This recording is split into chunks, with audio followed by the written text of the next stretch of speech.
Okay, so the other way of doing this kind of question is we are going to use Fa minus Fr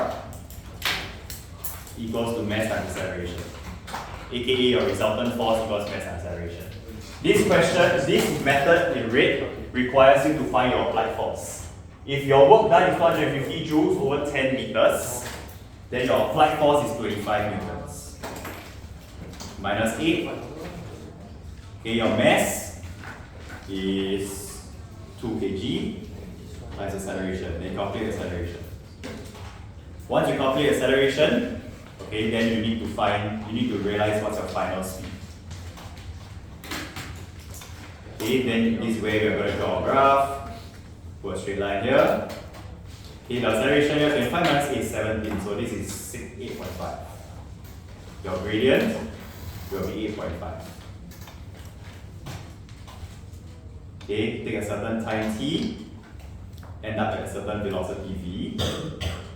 Distance, your area, will give you 10 meters.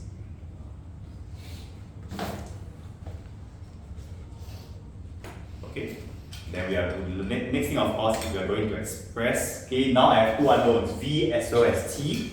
I need to express v as 8.5 t, and then you solve. Once you get t, you can find v. Okay, so then the kinematics and forces way is a little bit more complicating, okay, which is why I started off with the energy calculation. Alright? Okay, so in exam, feel free to use whichever one you want, especially for MCQ, there is no restriction. Question 4, question 5. Can you choose? 5. 4, okay? Okay, good. Diagram shows a manometer used to measure the pressure of gas. Tube P contains water and Q contains another liquid. Liquid levels were originally at X. Then liquid levels change when the gas tap is turned on. What is the reason for the difference in the liquid levels? A is definitely out. I hope everybody agrees with me on that. Okay. Whether there is more liquid or not has no link to pressure.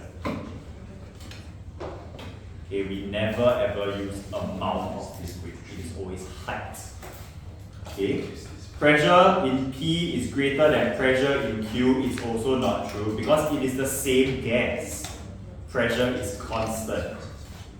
Okay, now why is it that B is correct? All we have to do is use our same line, same medium, same pressure understanding.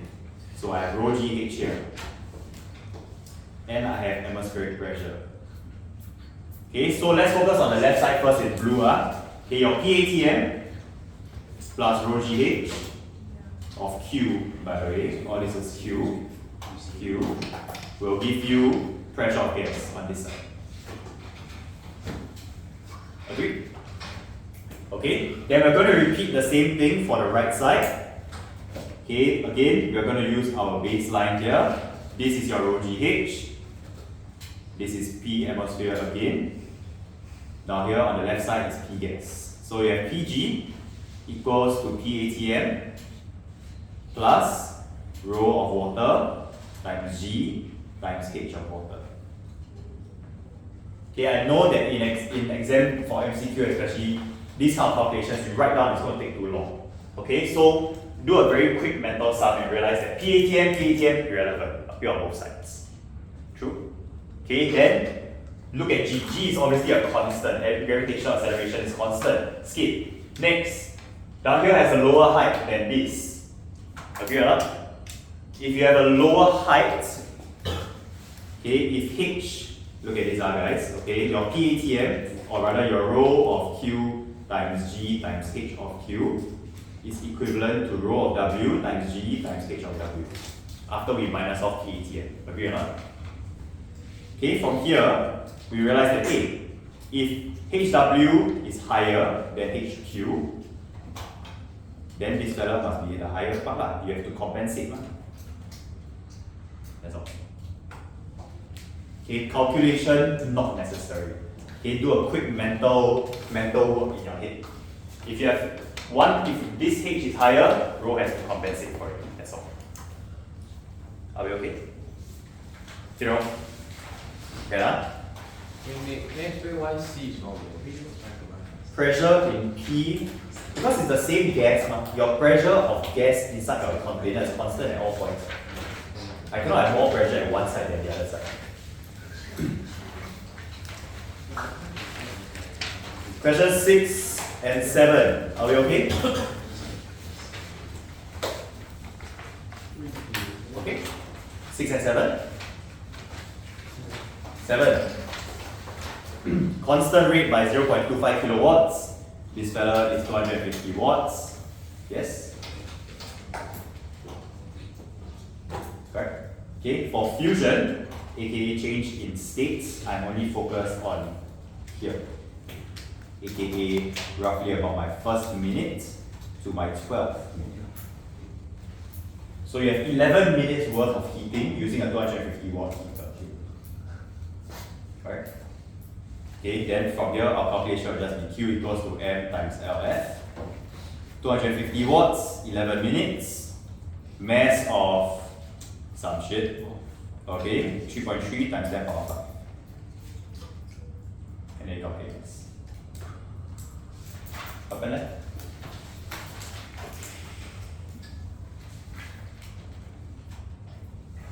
Two. This is in minutes. 1 watt is a joule per second. So you have to convert everybody to seconds. Everybody okay with this? Okay? Yeah. Okay, do your calculation if you need to or corrections. 8 and 9. No sound? Good. 10, 11. See, that's still easier, right? Actually, I thought so too. Question 11, okay? Alright, very good. 12, 13?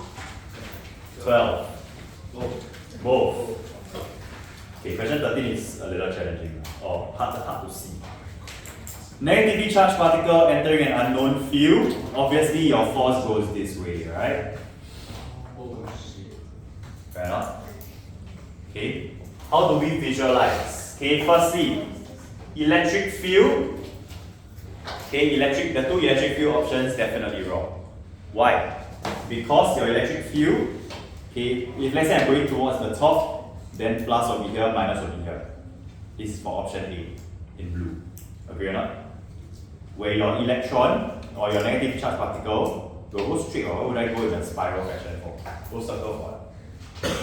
Agreed? Okay, so that one's out. Drop my F again. Okay, so A is wrong. What about B? Towards the bottom, then I would have gone upwards. Okay, B is out. It's definitely a magnetic field. It's just about what the direction is. Okay? Do you guys use Fleming's left-hand rule? I would assume so, right? But Fleming's left-hand rule, your middle finger is what? Current flow, correct? Current is the flow of positive charges. These guys are negatively charged. Okay, so how we do it in an exam? Imagine him as positive first, okay? Then my force go downwards. Okay, my force go downwards. Fuck, I'm retarded. Okay, like this. I'll just do it like that because I cannot stand up there. Okay, force downwards, your middle finger going this way. Fair enough? So if it was a positive particle, your field will be pointing out. But it's not a negative one. So itu balik lah. In electromagnetism, okay, Fleming's left-hand rule doesn't apply to negative. So we always assume he's positive. Make him positive first. See how a positive will move, and then reverse it. Are we okay?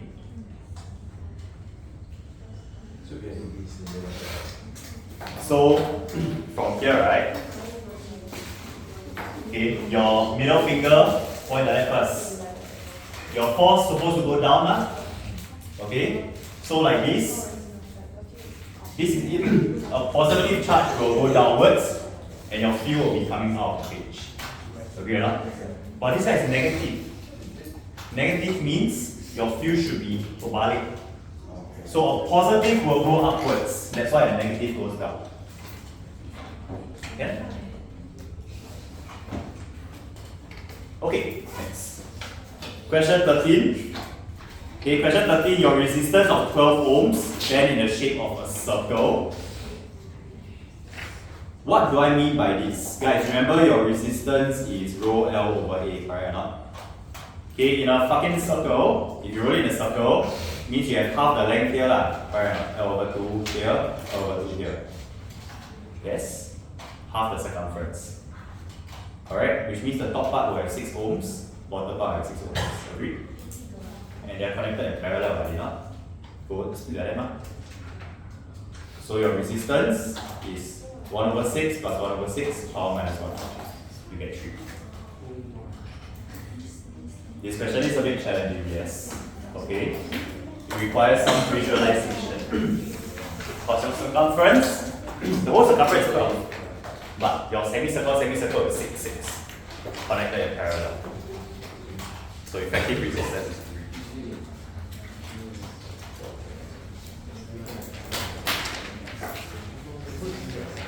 Are we okay? Cool. Doing okay now? Okay. Last two questions. 14, 15. Any problem?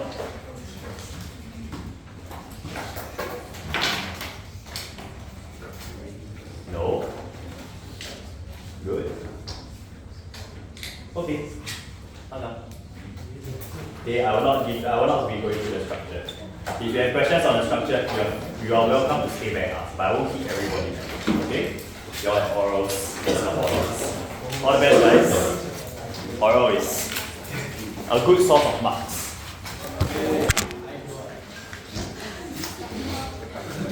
This one, okay, what we say is, yes, firstly there's a alternating current, right? So there will be a change in magnetic field produced, resulting in a change in magnetic flux on your secondary conductor. Change in magnetic flux can be used Faraday's law. Say by Faraday's law, you have EMF.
이거 삐 나와.